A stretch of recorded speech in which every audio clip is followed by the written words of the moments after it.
contradictions supposées du Coran avec Kamel Shekat sur Ifriqiya FM.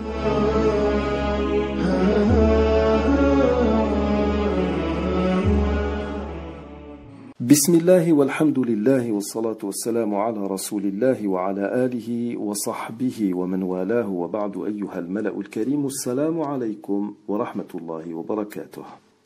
Nous avons parlé hier des différentes formes du djihad. Maintenant, concernant le combat, le Coran nous le présente comme une mesure extrême que la nature humaine n'apprécie guère. Dieu dit dans Sourate al-Baqarah, au verset 216, Kutiba alaykumul qitalu wa huwa kurhun lakum, wa asa an takrahu shay'an wa huwa khayrun lakum, wa asa an tuhibbu shay'an wa huwa sharrun lakum, wallahu ya'lamu wa antum la ta'lamun. Le combat vous a été prescrit alors qu'il vous est désagréable, or il se peut que vous ayez de l'aversion pour une chose alors qu'elle vous est un bien. Et il se peut que vous aimiez une chose alors qu'elle vous est mauvaise. C'est Allah qui sait alors que vous ne savez pas. Et c'est pour cette raison et conformément à la nature humaine qui est censée pencher beaucoup plus pour la paix que pour la guerre que le messager de Dieu alayhi salatu wassalam a dit, selon ce que rapporte le Bukhari et Muslim, d'après Abu Hurayrata radiyallahu anhu, La tatlubu liqa al-adoui walakin idha laqaytumuhu fathbutu. Ne souhaitez pas de rencontrer l'ennemi, mais une fois que vous l'aurez rencontré, montrez-vous patient. D'autre part, l'islam nous demande d'être pacifistes envers ceux qui le sont à notre égard, même s'ils ne partagent pas nos convictions religieuses. Dieu dit dans Sourate al-Mumtahana, à partir du verset 7, لا ينهاكم الله عن الذين لم يقاتلوكم في الدين ولم يخرجوكم من دياركم أن تبروهم وتقسطوا إليهم إن الله يحب المقسطين. Allah ne vous défend pas d'être bienfaisant et équitable envers ceux qui ne vous ont pas combattu pour la religion et ne vous ont pas chassé de vos demeures, car Allah aime les équitables. إنما ينهاكم الله عن الذين قاتلوكم في الدين وأخرجوكم من دياركم وظاهروا على إخراجكم أن تولوهم Allah vous défend seulement de prendre pour alliés ceux qui vous ont combattu pour la religion, chassés de vos demeures et qui ont aidé à votre expulsion. Et ceux qui les prennent pour alliés sont les injustes. Et même si la guerre nous est imposée, nous ne devons pas dévier des valeurs que nous enseigne l'islam. Il est dit dans Sourate al-Ma'idah, au verset 8, Ya ayyuhalladhina amanu kunu qawwamina lillahi shuhada'a bil qist.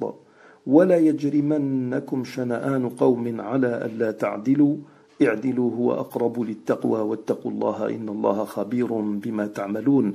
Ô croyants, soyez stricts dans vos devoirs envers Allah et soyez des témoins équitables, et que la haine pour un peuple ne vous incite pas à être injuste. Pratiquez l'équité, cela est plus proche de la piété. Craignez Allah, car Allah est certes parfaitement connaisseur de ce que vous faites. En somme, tout comme sur le plan juridique, nous avons l'ijtihad qui signifie effort intellectuel ou effort de réflexion. Nous avons dans les autres domaines de la religion le djihad qui signifie effort tout court. Et l'histoire de l'islam est là pour prouver que ce que nous sommes en train de dire est vrai, alors que le présent de notre monde nous renvoie au concept de la guerre sainte, qui est un concept judéo-chrétien.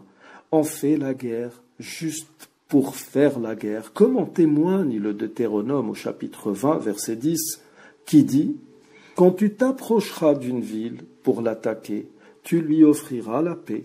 Si elle accepte la paix et t'ouvre ses portes, tout le peuple qui s'y trouvera te sera tributaire et asservi. » Ça, c'est dans le meilleur des mondes, et c'est ce que nous voyons actuellement avec ces grandes puissances occidentales. Le Deutéronome poursuit et dit « Si elle n'accepte pas la paix avec toi, et qu'elle veuille te faire la guerre, alors tu l'assiégeras. Et après que l'Éternel ton Dieu l'aura livré entre tes mains, tu en feras passer tous les mâles au fil de l'épée, mais tu prendras pour toi les femmes, les enfants, le bétail, tout ce qui sera dans la ville, tout son butin, et tu mangeras les dépouilles de tes ennemis que l'Éternel ton Dieu t'aura livrés. C'est ainsi que tu agiras à l'égard de toutes les villes qui sont très éloignées de toi et qui ne font point partie des villes de ces nations-ci. Conclusion, il n'y a pas de contradiction entre les versets cités. Il y a tout simplement une gestion rationnelle de la force en temps de paix et en temps de guerre. Et puis l'histoire est là pour prouver la véracité de ce que nous disons.